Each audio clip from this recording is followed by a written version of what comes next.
Hi, Whitney. How are you? Good afternoon. I'm doing good, or good evening. It's afternoon for me.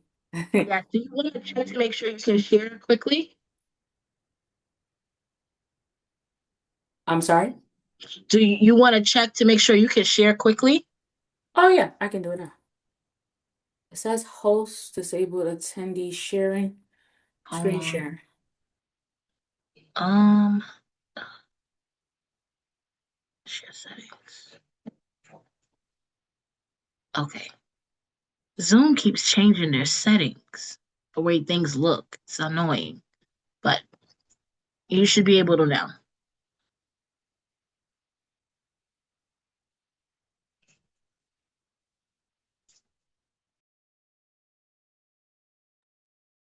It still says that when I click on the share screen button. Um, whose account? Is it your account? It's usually in your back office settings. You have to log in online, like Zoom.us.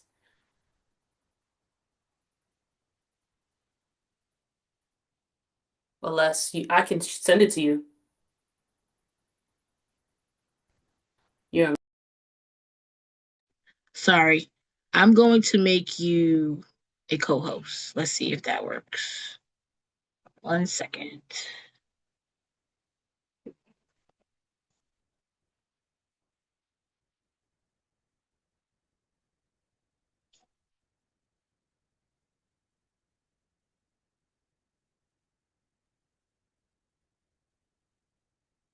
Yeah, the option is available now. Okay, awesome.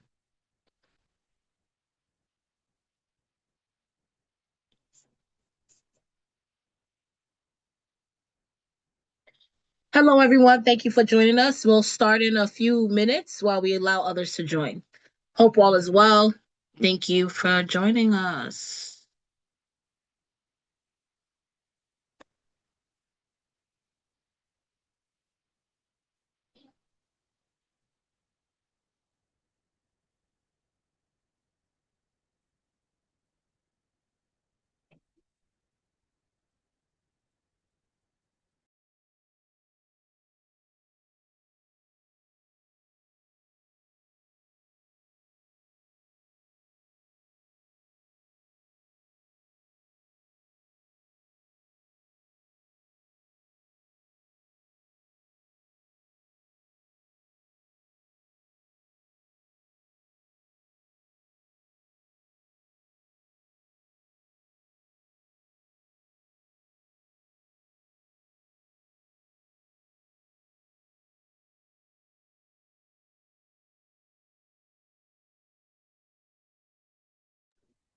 Okay. So, Winnie, are you going to try to bring it up or when we call you?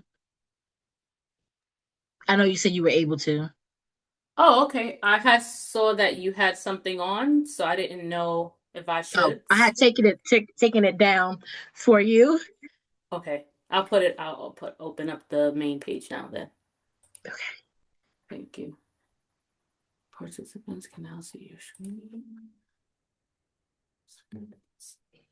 I don't think I'm gonna be able to see anyone. Can you see my screen? Yes. Okay. Yep. Okay. Awesome. Okay. We'll start in 2 minutes. Hmm. I'm wondering, can anyone hear my dog snoring? I, no. No, I heard that Zoom does a good job at zooming out background noise, and she is snoring. Yeah, sometimes I'm always like, "Do you guys hear my son crying?" And they're like, "No." I'm like, "Okay, well then I'm good." Yeah. Okay, so you can take it down, and I'm going to share our presentation to start in a minute. Okay. Thank Uh, you. Just wanted to make sure. We usually do it beforehand, but it's okay. how to, oops. Did I take it down? You did. You did. You Oh, okay.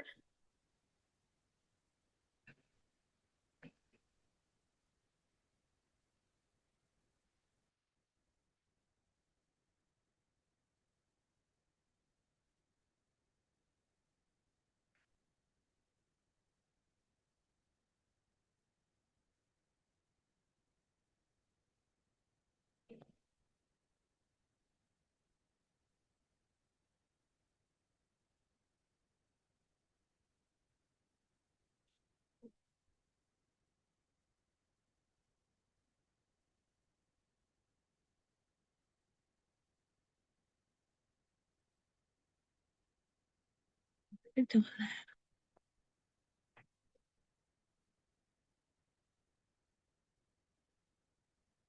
everyone see the presentation?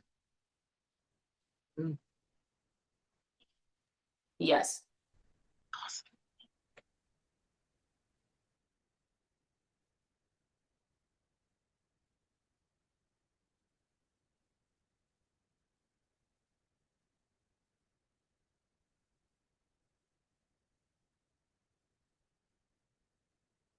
Okay, so we're gonna get started. I know others will join as we get started. So again, thank you for all of you who joined us so far for Open Door, which is our virtual resource meeting that we do once a month. And this is Cindy. Most of you should already know that, so I usually forget to say it, but this is Cindy with the partnership. For our agenda, just made welcome remarks, going to do the partnership overview, share some program updates, introduce our speaker for today, which I'm excited about. Also do our normal gift card raffle at the end and close out. So partnership overview, as you all know, hold on, as you all know that, if you don't know, we perform as a hub in the community, connecting families to resources based on their need. We also develop strong relationships with local service providers into the community to ensure that we're able to coordinate and assemble support for the families that we support and do ongoing engagements through community events as well, providing opportunities for families to connect to those resources. Our monthly meetings, you're attending one right now, which is Open Door. That takes place once a month on the second Thursday of each month at 7 p.m. virtually. And we also have our journal meeting. This meeting is largely attended by service providers, but which takes place on the fourth Thursday of each month from 3 to 5. It is a hybrid form of meeting happening on Zoom and in person at our partner's office location, My Time Inc., which is 640 Parkside Avenue, but it's open to the community. Residents can join as well, even though Open Door is more attended by residents. Those are our monthly meetings. In partnership with MHHC, they are have taken the lead on hosting a community baby shower, Healthy Parents, Healthy Babies. This will be taking place next week, April 16th from 11 a.m. to 2 p.m. So if you know anybody that is in need of baby supplies and resources, this would be a great opportunity to share with them. It will provide resources and shelter for parents, offer giveaways such as Pampers, strollers, pack and plays, and all of that. Connect the families that attend to healthcare and community partners that service the population. And also, they will be creating a nice welcome space. I know they're planning to have massages and all kind of giveaways for the family. So if you know any family that could benefit, we would love for you to help us getting the word out. And it's funded by one of the local council members, Rita Joseph.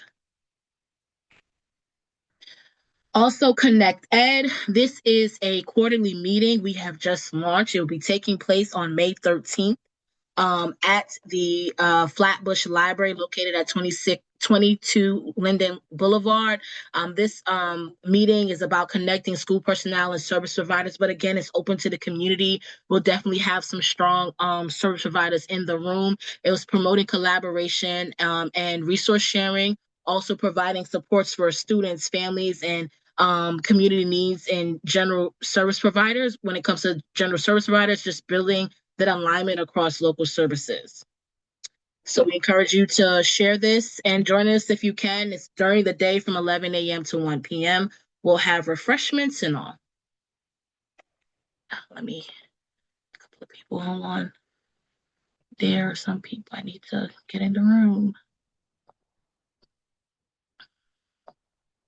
Okay, now I've come to Whitney. I'm not going to even try with your last name. I know Whitney Wooten. But glad to introduce Whitney Wooten to the space. She is a career and business consultant and a certified life coach with the business of Wooten Works LLC. So I will hand it over to her and welcome her to the space. Thank you so much. And I'll stop sharing now. Thank you, Cindy. It's Whitney Wooten Undubusi. But yes, I know it's a little difficult. I still have challenged my sometimes myself. Thank you for welcoming me and welcoming everyone. Good evening. Happy to be here. I'm gonna go ahead and try to share my. Am I doing it already? Yes. Okay. And I'm giving you a sneak peek, huh? So I'm not going to be able to see the chat, uh, just We will because help of the you. way. Okay. So if anything, if there's any questions or anything like that, I will definitely, once I'm done sharing my screen, cover that. But as Cindy mentioned, Whitney Wood Undabusi, I am a career and business consultant, with an extensive background in workforce development, as well as a certified life coach, and founder of Wooten Works LLC. So today I will be helping us to get to a place of understanding or making sure that we are clear in our job search. So we'll cover career clarity as well as tips on how to make our job search more sufficient. And lastly, also how to different resume strategies that's going to ensure that you get hired or just also get your foot in the door with interviews. So I talked a bit about myself, right? So my 12 years of work experience spans from working in various Workforce One career centers throughout the five boroughs. I supported New Yorkers with connection to employers and businesses in New York City. I worked in as a career advisor. I've done job readiness workshops, working directly with employers, leading the Jobs NYC initiative back in 2024 when it merged within the Workforce One system. I manage various programs, including targeted populations, which consist of veterans and justice involved individuals.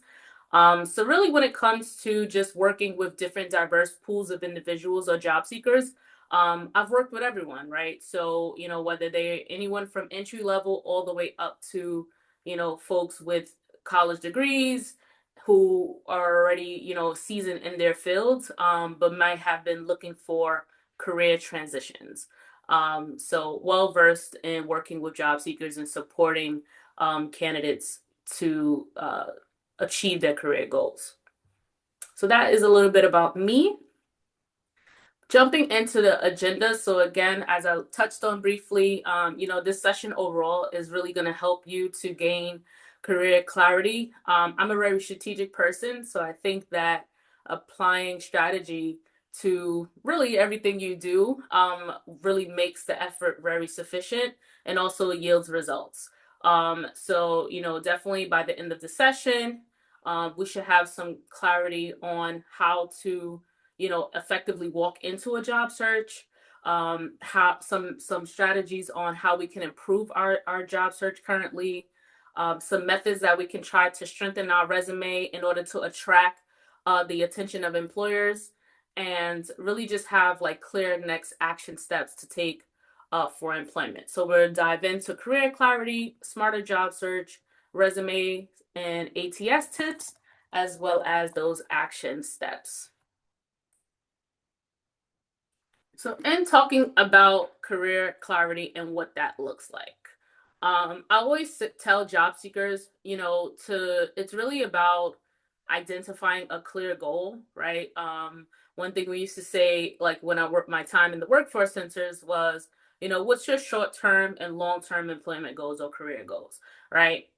So you don't necessarily have to have it all figured out as far as like, yeah, I'm going to get a job short term doing this, and then long term I want to be doing this, and then I want to be able to see how I'm going to move up, and I'm going to gain, I'm going to get promoted, I'm going to, like, you don't have to figure out the entire plan, right? You want to start with what you currently have, right? Whether that's credentials, or if it's just simple work experience, skill set, right? Whether that's hard skills, soft skills. So hard skills will more so be an individual who has a credential. Maybe they have A+ certification if they're in IT, or they have a food handler's license, or they have an OSHA 30. Those come with hard skills, right? Because they went through some form of training in order to obtain that credential.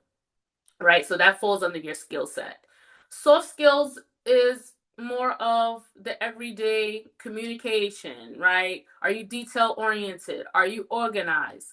Are you strategic, right? Those are your soft skills merged with your hard skills should make you a unique candidate, right? So you always want to narrow down if you're thinking about how can I really clarify my career, my approach, what type of job I'm looking for. You have to start by focusing on your skills, which I mentioned, your hard skills, your soft skills, your experience overall. If you needed to summarize the experience, you have to be able to summarize the experience by classifying it under an umbrella, right? So if you've worked in various different type of environments, whether it's retail, food service, and different office environments, overall that can be administrative and customer service experience, right? Because maybe the office environment required you to do some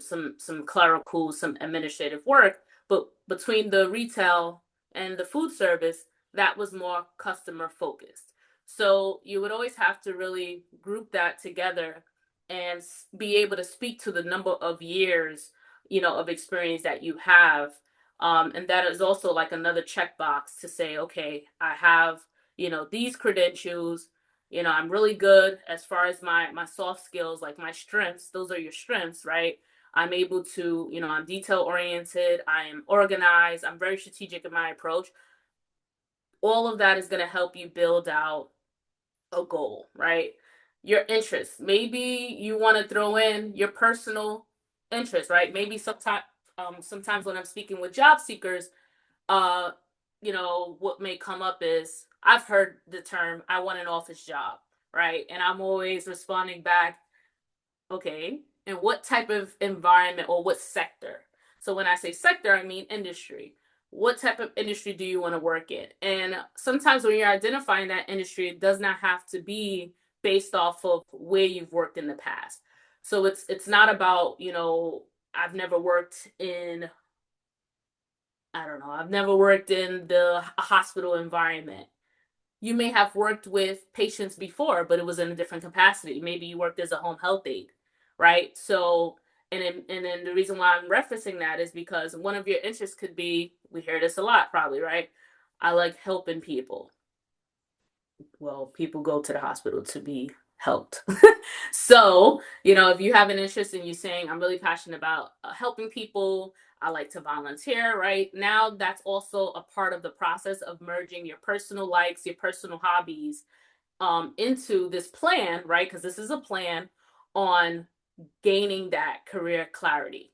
And then, like I mentioned, sometimes the environment as well. So you can say you want an office job, but I know some construction companies that hire administrative uh, employees, right? So if you know that you don't want to work in like like maybe like a half of an office and like the other half is like forklifts or maybe it's a warehouse and they have an office administrative and you're hearing that loud noise, like you have to identify the type of environment that you would also want to work in because that's going to play a factor in what type of jobs that you're going to go after. Something is happening. Okay. I almost skipped the tab. All right. So, some things you want to ask yourself in addition to identifying those areas that I just went over is, that's when you also start to look at what you've done before, right? You start to look at your work experience, where you've worked, maybe which part of those areas or environments that you liked versus you did not like, right? So what type of work environments do you enjoy? I enjoy the environment. I enjoy retail environment. I enjoy food service environment. I enjoy the office dynamic, right? Maybe retail and food service is way too busy for you. What are you naturally good at? This is more so your soft skills, right? So you're looking at your soft skills. Are you a people's person? Do you thrive in fast-paced environments?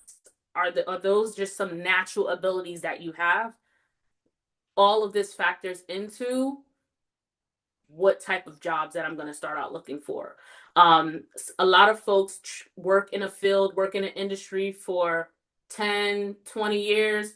Sometimes, due to unfortunate circumstances, the entire job or, career pathway is like obsolete, right? The job no longer exists. They have to transition. Company closes down, and the job is no longer applicable in today's society. That person is left with no other choice but to transition into a different career pathway. Or it can be, I'm simply working in retail. I'm very unhappy with the work that I'm doing, the pay that I'm receiving.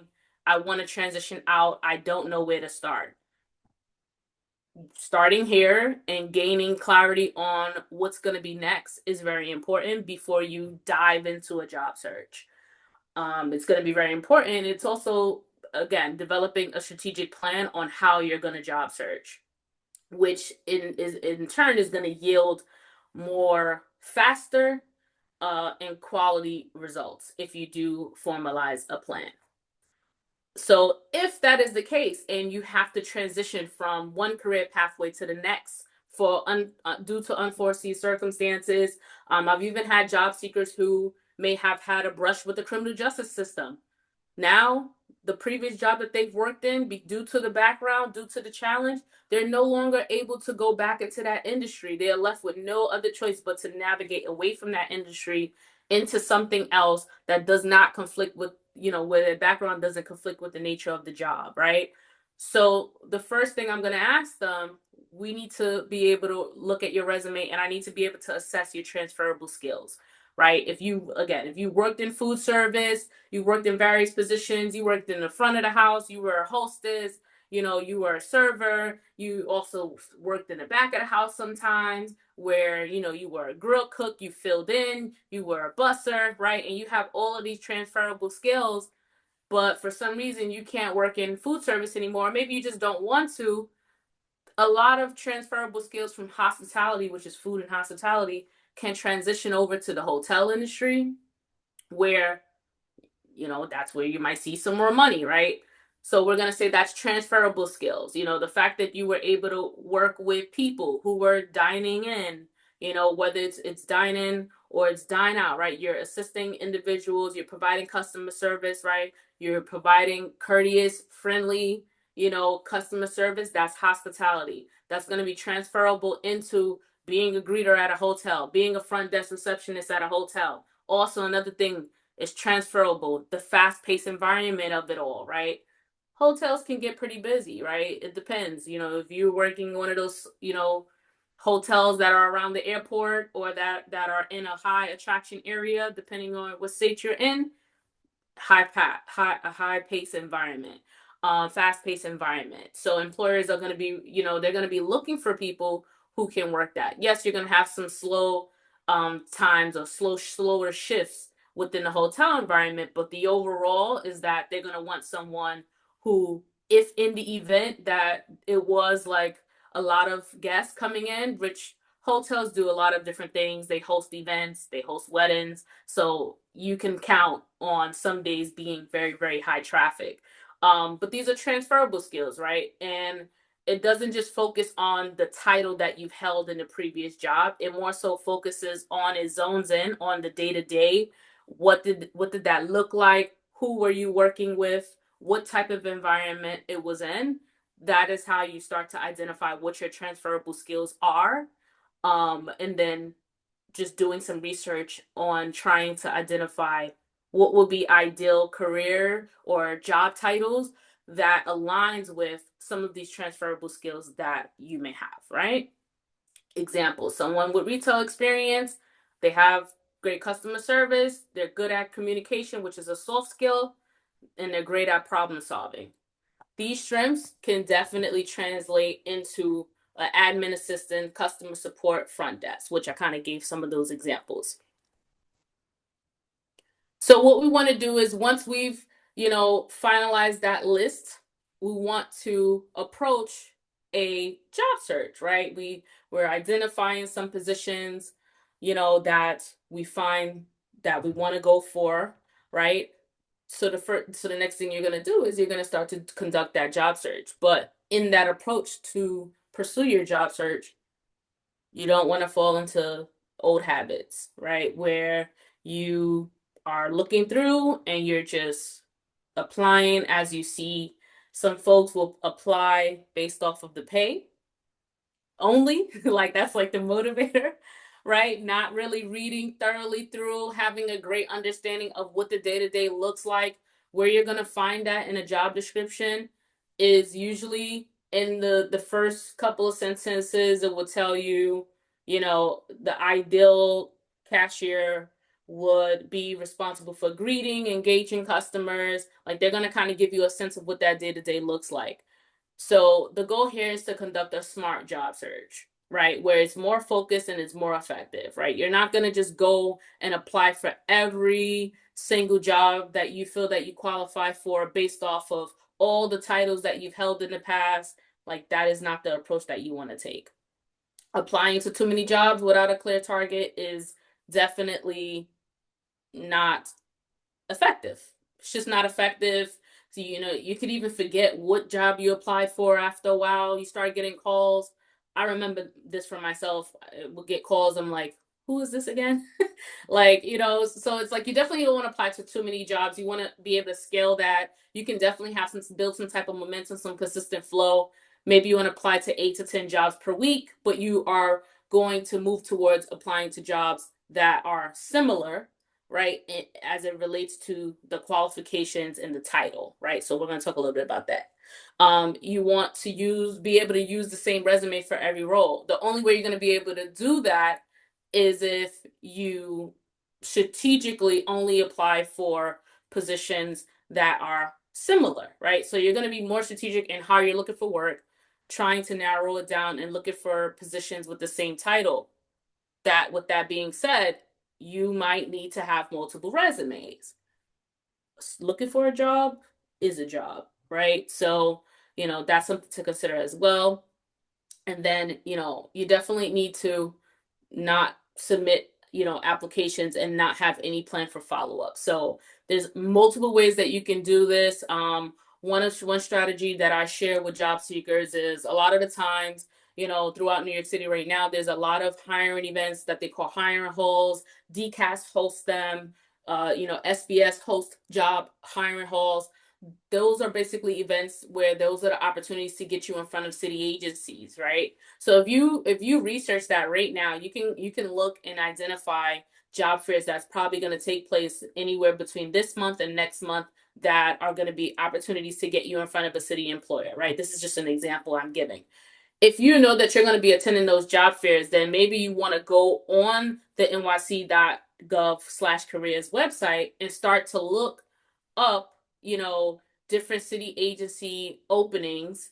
There's through Jobs NYC, you could always, when you RSVP, you could always email via the Eventbrite registration because they give you a general email. You could always email them and inquire about what agencies are going to be in attendance.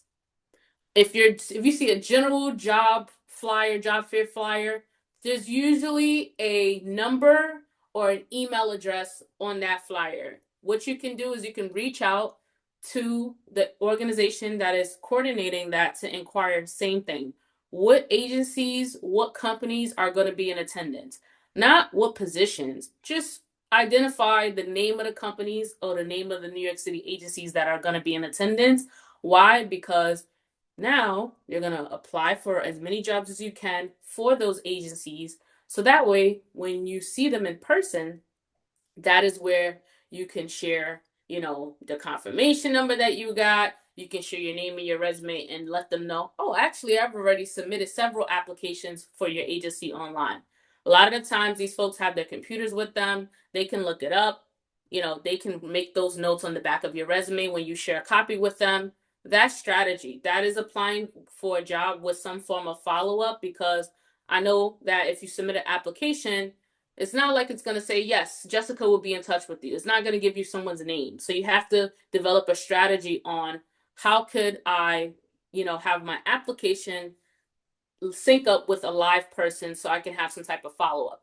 If you're applying for a local company, maybe you do a Google search, you plug in, real estate companies local to me. You look up for administrative roles if that's what you're job searching, and you're applying for like local companies. You can most certainly do in person, over the phone. Hi, I'm calling to check the status of my application. And that's like an old school method, but it's definitely very effective. Because a lot of people do not do it, right? So, and a lot of employers are busy, and again, we're going to talk about this coming up as well. Sometimes it's not even the employer who is screening the resume initially. So by you having this strategic plan and having some type of follow-up plan that goes along with your application, it's going to kind of be as a reminder to the employer that you submitted that application. Or it's more like a, hi, nice to meet you, like I submitted an application. So identifying ways for you to be able to actually get in touch with a live person to align with the applications that you submit is definitely going to be a part of the smart job search strategy.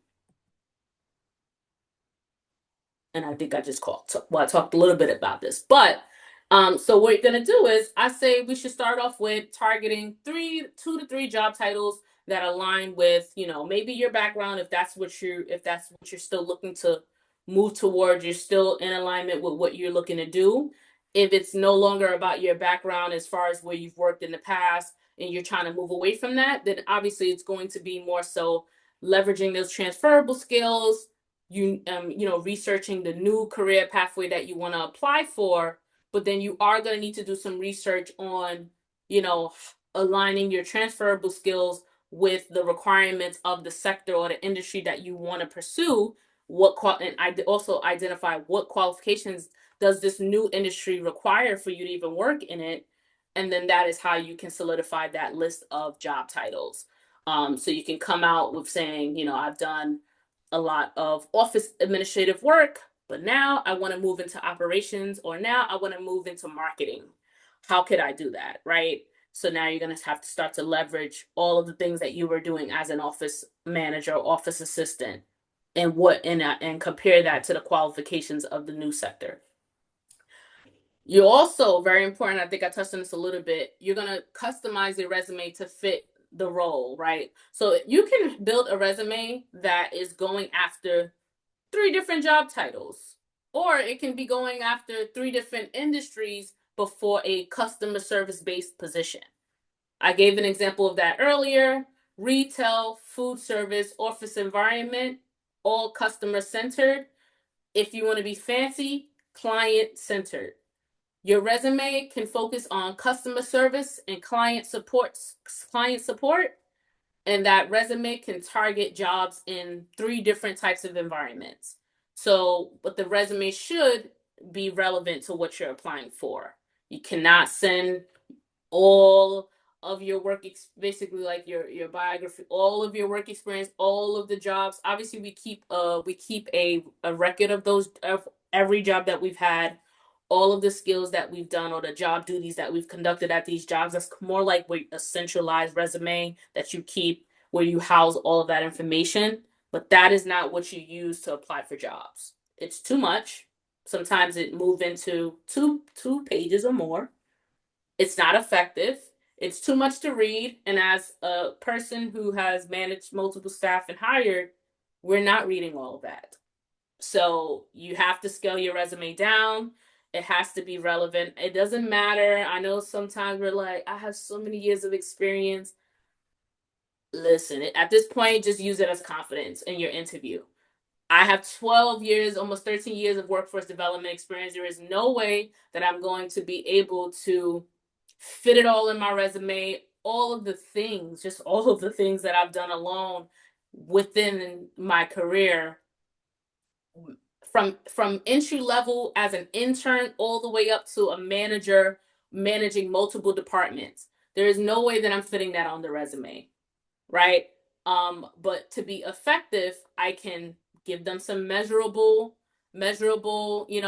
duties. They can see how much I was able to generate in dollars, how many people I was able to reach. So I'm going to focus on impact versus trying to fit in everything that I did. So you have to have that centralized resume that you house in your drive, whether it's in your iCloud or your Google Drive, and you come back to it every now and then to, update your resume, that your focus, I should call it your focus and effective resume that you're using that is relevant to what you're going to be going for.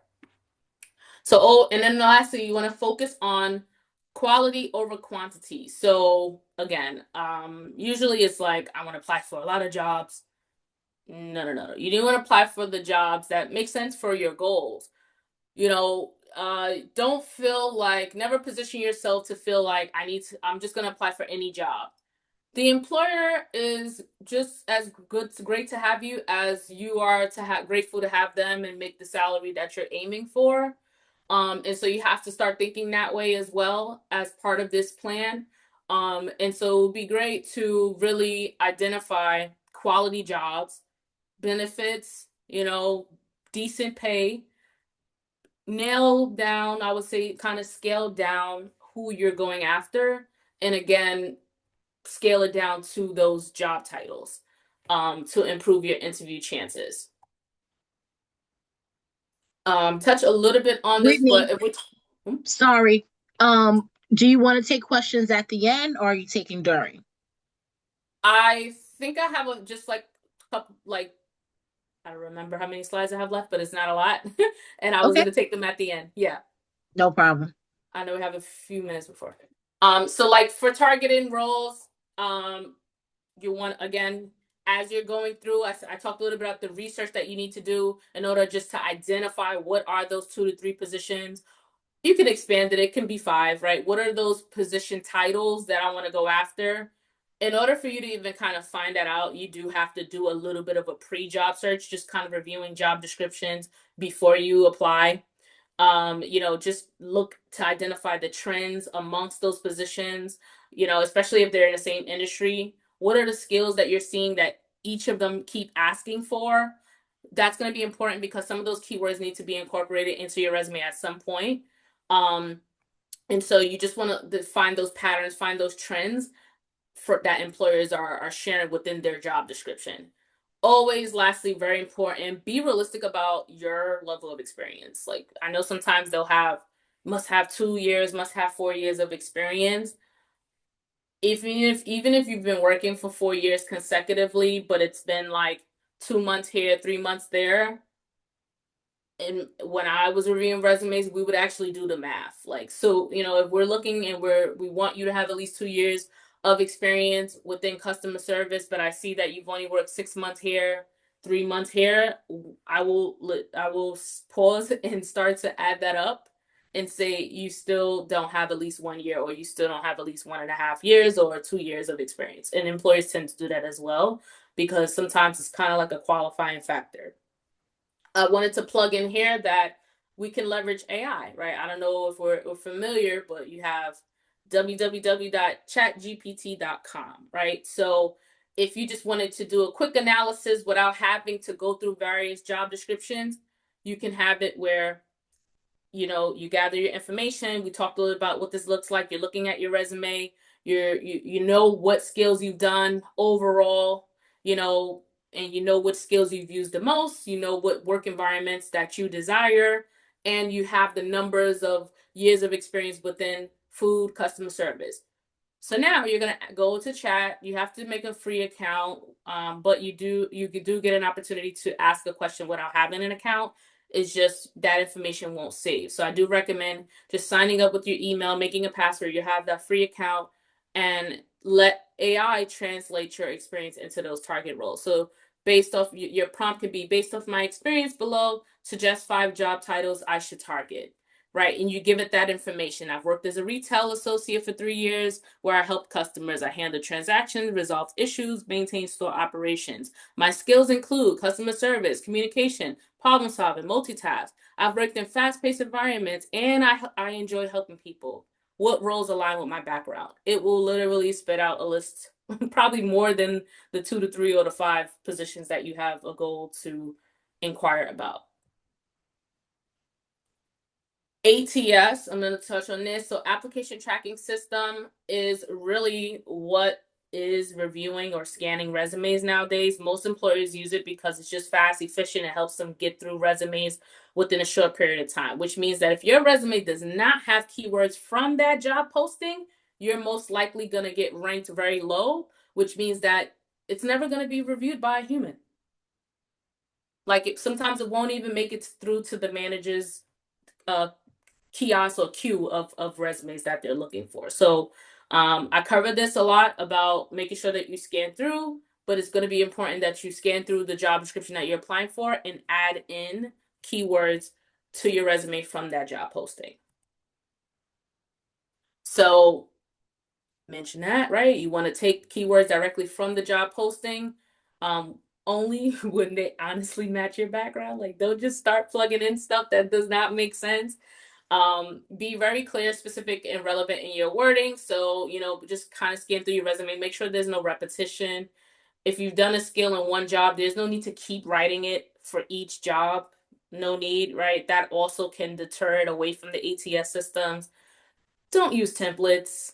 Like something like what I'm using right now from Canva resume. Do not make your resume in Canva. Use generic old Microsoft Word. Plain text is very important for them to get the information. They are not checking for any type of graphics. No graphics, no templates. Keep it very simple because those things also do not translate. And the best way to upload your resume into any type of application is going to be PDF. Even if you made it in Word, you can save it as a PDF after you're done. And also, if you did your resume in Google Drive, you can still download it as a PDF. The reason why I'm saying PDF is because it can't move. Word, sometimes the words move around, and then the employer on their end can't see things. Never copy and paste your resume into the body of an email. That's all of those things are not efficient, not effective. And then lastly on this tab, include measurable results when you can. So like saying assisted customers, that's like a very weak job duty bullet point versus to say I assisted 50 plus customers daily because it's going to show impact. So find ways to include impact on your resume as well.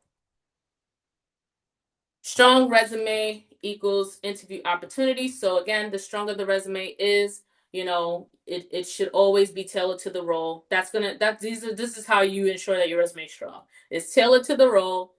It highlights the relevant experience mainly, right? And it uses clear results focused language similar to the impact bullet point I just referenced. You assisted 50 plus customers daily, handled 20 to 100 outbound inbound calls, right?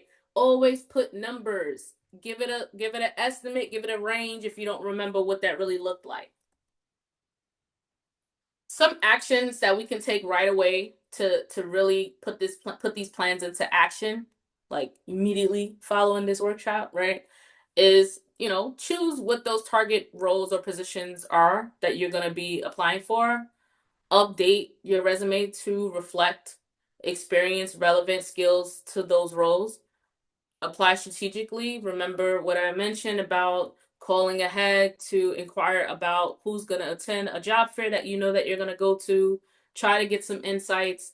Apply for those applications. If you're applying locally, you can call, you can walk into the establishment and ask to check the status of your application. And then, definitely seek professional guidance. There's so many free programs throughout New York City that support with free services. Personally working in one, I would say I know that, they service a lot of people, and sometimes we have, we want to have one-on-one personalized support. And so if you don't find that you're going to be able to get if you feel that you need intensive support services, then maybe that's where you consider investing into a service with someone. All right. I'm not going to repeat these things because we've said them multiple times in the area. But yeah, very important. And I could always share this as a PDF as well with you, Cindy, to share out with the attendees from today. I'm just going to share my contact information here. And also I'm going to drop in the chat my contact information so everyone has it. And I do see that there is a question. How many pages okay for the resume and how far? So resume should be 1 page. One page. I have been doing resumes and making them 9 size font just to get it on the one page. And it's good to go back no more. You don't go back no more than 10 years. Because, again, we're doing the relevant, we're going to focus on the relevant skills, right? And it's actually okay to do the past 10 years when you're doing a functional resume, because what that is just your skills grouped, right? So it'll say administrative, it'll say security, protective services, it'll say operations, and it'll have those skills and it'll have the bullet points from each of the jobs that you've held. Like you'll have like 2 bullet points from, say if it's like 6, 7 jobs, right? You'll have like 2 or 1 bullet point under those groupings of skills in that skill section. And then at the bottom, it's just gonna have like position title, company name, the dates. They're not paying attention down there. It's all the way at the bottom. Like it's gonna say like work experience. That's a functional resume. So they're not really gonna pay attention to the dates and start trying to calculate how old you are, and you know what I mean. Like they're not gonna do that. And also in your professional summary, you could always tell them in the top how many years of experience that you have. So you don't have to go back 10 years on the resume. It's not your only it's just not your only opportunity to talk about what you're about. You're gonna get in the room and speak a little bit more about your work experience and highlight the relevant pieces for that job. Whitney, you shared that when looking for a job, it's like a job. And what would you advise someone who is currently employed looking for a job? Like, how many jobs are they applying to daily or weekly versus a person who is unemployed at the moment, or a person who may be in school, or a person who has a child and doing a lot at home, but still is looking to get back into the workforce? Mm-hmm. I say, we're in a day and age where we're always on our phones. And I think just if we're talking about the individual who is unemployed and they're at home but they could have some children, they have something, we just have to start with carving out some time. So whatever your schedule allows, if you carve out some time for an hour just to do research. I'm working as a consultant job developer. Sometimes instead of my TikTok time, my scroll time, I'm doing like job search and I'm copying and pasting the links into my notes, but I'm doing job search and I'm putting those notes, I'm putting them in my notes. I'm putting the links to the job in my notes for later. So it's not to say I'm going to actually do the application now, or I'm not doing the application. It's from my students, but I'm basically doing the job search and I'm positioning that, in preparation on preparing it for the job search for the individual who it's for. I can do the same for my client. I can do the same for myself. I can do the job search, read through, take my time, no pressure, and then click it later when I'm actually carving out that other pool of time to do it. So I wouldn't really give a schedule to anyone, but I would say like if you are working, you still have to carve out some time. It's some work day. You got one day off at least. So find that way, carve that time. It does not have to be full time. It does not have to be every day. You can spend some time, and I can find I don't know how many jobs in less than an hour. The more you do it, it's kind of like exercise and you're really good at it to the point where it's not going to take you that long to identify those jobs, especially when you narrow it down to the like couple job titles that you're looking for. You have so many different apps and things like that, so you can instantly apply from your phone. Like there's so many different resources that we can do. ChatGPT could do you a job search and give you leads, you know um for a position. Like, if you say openings via LinkedIn that are for an individual that has at least 5 years of admin experience, it will give you recent job postings. Thank you for that. Does anyone else have a question? So I did have a question concerning your comment about and I can't remember exactly what you said, but you can reshare it if you the technique of trying to actually speak to a person or follow up with a person after applying to a job. Even Mhm. if you just want to say if you didn't get picked, to say, oh, and you've been going through a lot of like not getting picked, someone to say, can you please share why I wasn't selected or something like that? So I don't find that an employer is going to tell you why you was not selected. If you are at a job program, maybe you're interviewing Workforce One, they're not going to move forward. Workforce One will ideally tell you why you're not going to move forward. You don't have to, you don't meet all the qualifications that this employer is expressing. But it's just not ideal for an employer to circle back. There could be some legal things as well in that as well. And then sometimes, again, a lot of things are automated right now. So it's not even a person that is typing up the response to tell you that they're not moving forward. And that was a hardship for me doing conducting a lot of interviews. And I'm like, as a coach too, a career coach, I'm like, if only she made the connection between what she does now and the job she's applying for with me. I could have, because I'm always able to make the connection, but you have to make the connection for me. Otherwise, I'm like, why are you applying here? So there was a lot of times where I was so tempted to tell them, but I couldn't. I was not allowed to tell them from an organization point of view. Some of those communications have to come from just even like a whole separate department. So it's not always structured for you to do that.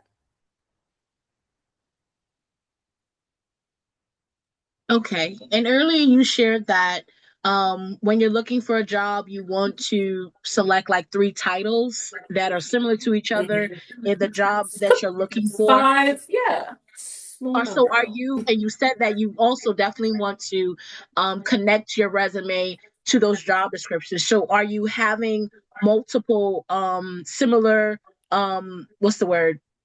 Multiple resumes.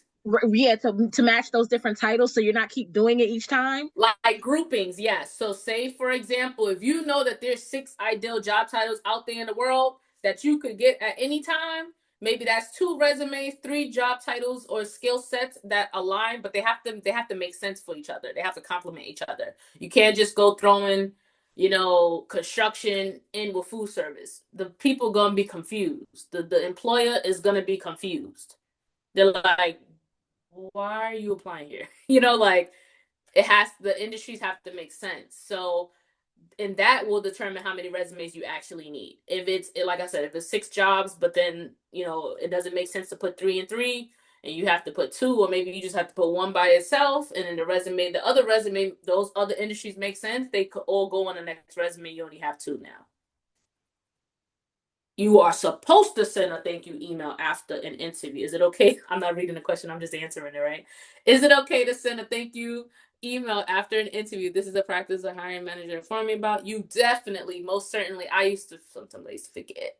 You definitely have to, you're supposed to send a thank you. And it doesn't have to be so crazy and like a lot. It's just a 5 to 7 sentences. You could really reiterate something that was shared in the interview.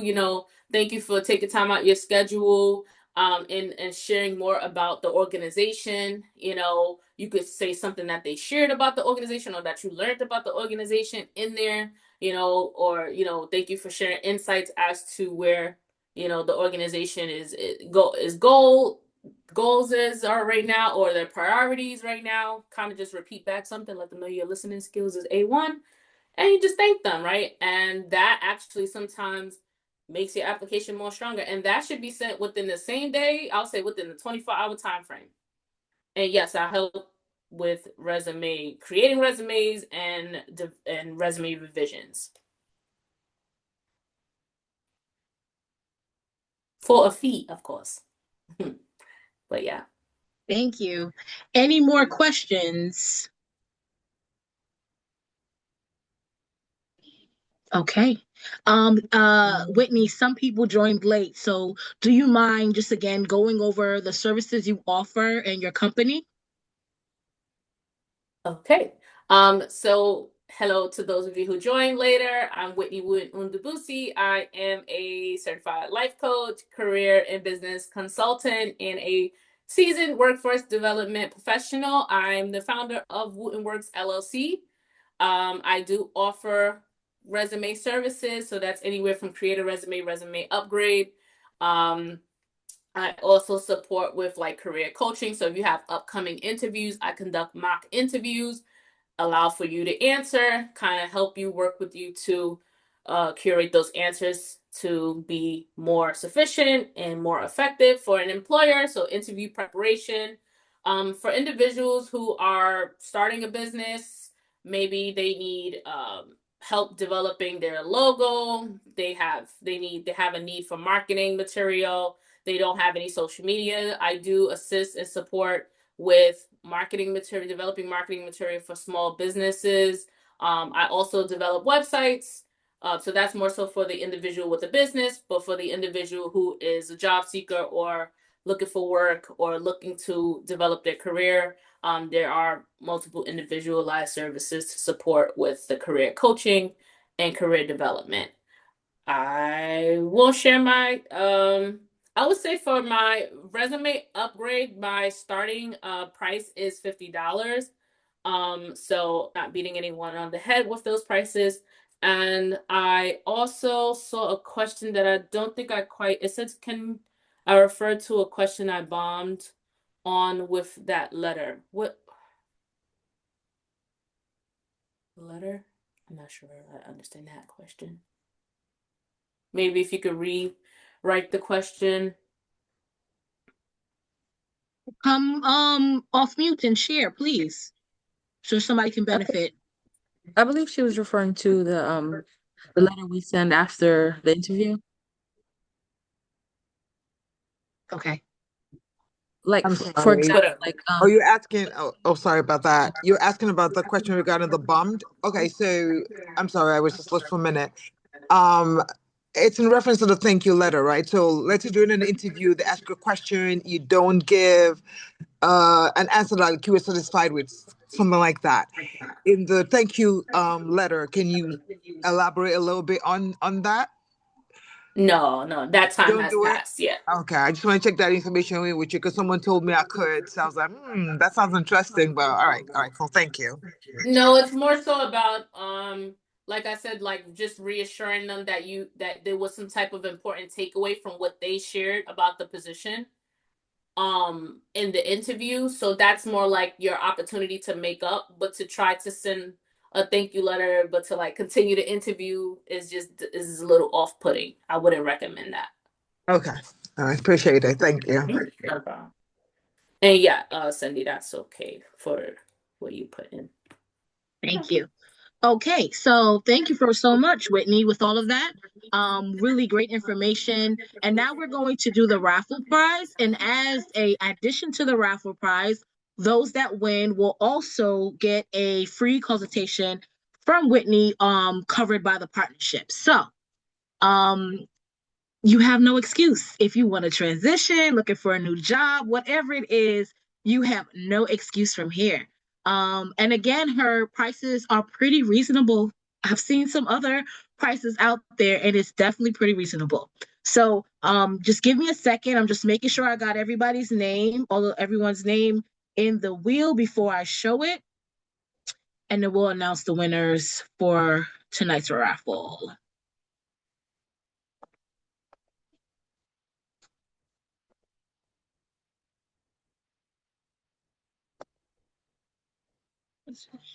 Can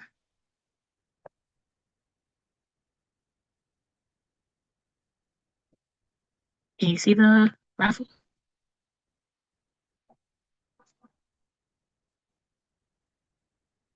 Can you all see the raffle? The names, the wheel? Yes. How do you? There's a way to enlarge it. Why is it? Oh, there it goes. Okay. So is everybody's name on there? Please say so. If you're not, I don't want to take away from anyone. And I saw some new comments in the chat. Whitney, is there any new questions? Just want to make sure before I call. Oh no, it's just like thank yous. Yeah. Okay, awesome. Yes. So first winner,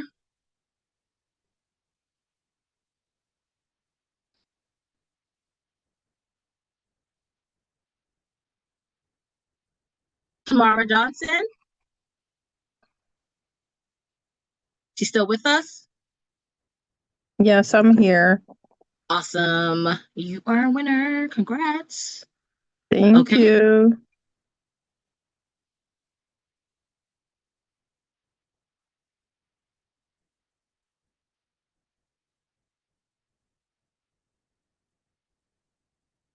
Are you still here with us? Can't see.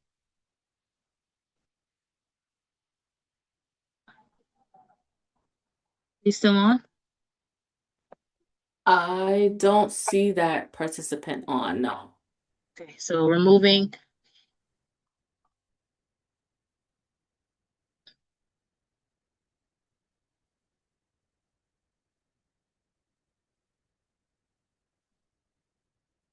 Ron, are you with us?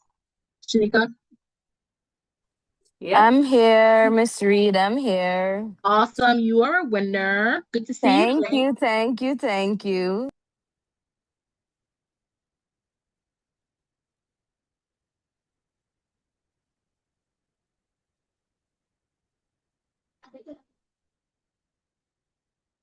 Shawanda, are you still with us?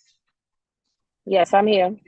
Awesome. Okay, so the raffle card winners, please stay on. Again, as I said, the partnership will be covering the expenses for you to have a free consultation with Whitney. So please stay on so I can put the link in the chat for you to identify yourself as tonight's winners. And I thank all of you that joined us tonight. Just 1 second as I wrap it up with the last minute, last few information about the partnership. And it got closed out. Sorry, my PowerPoint got closed out, and it's gonna take a minute to find it. So that's okay. Our information, our website is the eastflatbushpartnership.org. So please look us up, and that is also our handles on Facebook and Instagram. So please stay connected with us, and we appreciate you joining us tonight. Now for the winners, I'm putting the link in the chat right now. Give me 2 seconds.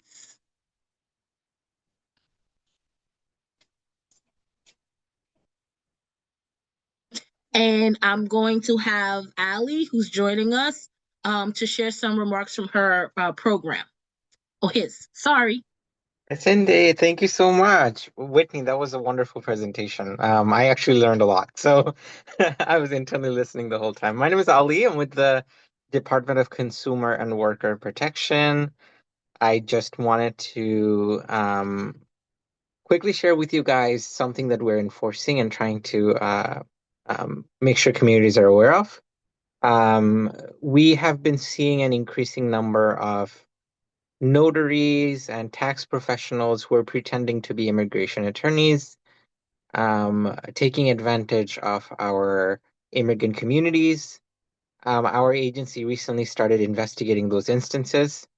So if, let's say, if you or your neighbor or a friend or someone who becomes a victim of such a scam, please let them know they can file a complaint with us. Many immigrants work really hard to pay for their legal fees, and they can be tens of thousands of dollars. We try to get restitution for our immigrant community members, and also just to try educating them about their rights when it comes to using services for immigration, for example. Yeah, so just wanted to share that with everyone. I'll be giving a presentation next month. Cindy, thanks so much for putting me on the roster. But yeah, we'll talk more about that then. But thank you so much. Thank you for sharing that. That's really And important. I'll drop a link as well, just so you have the access to the flyer as well.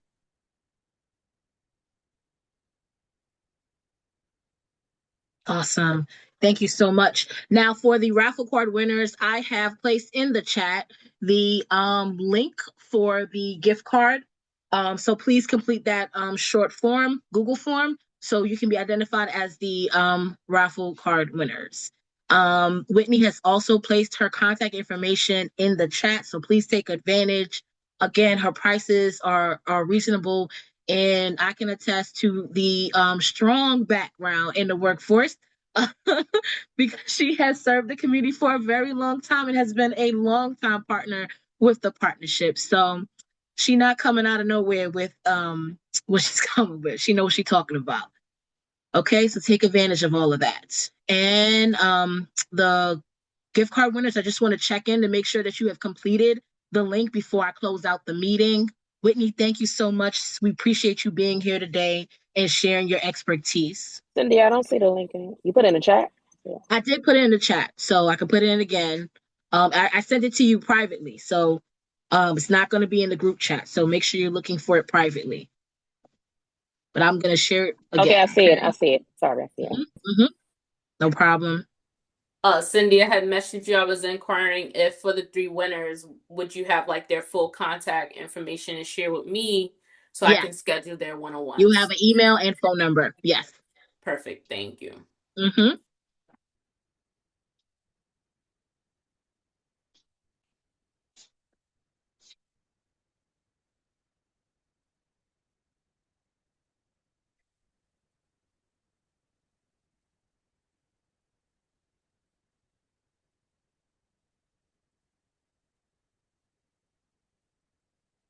Checking in tomorrow. Were you able to complete the link?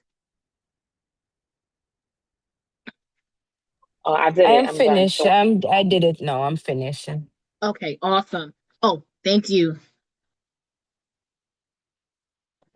And I am sharing the link that Allie was sharing earlier.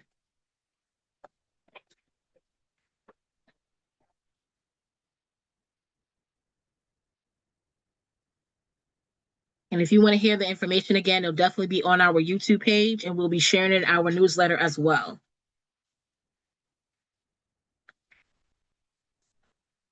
Shawana, was you able to complete the link? yes, I did it. Okay, great. And I know I was wondering if Tamara got to complete it as well.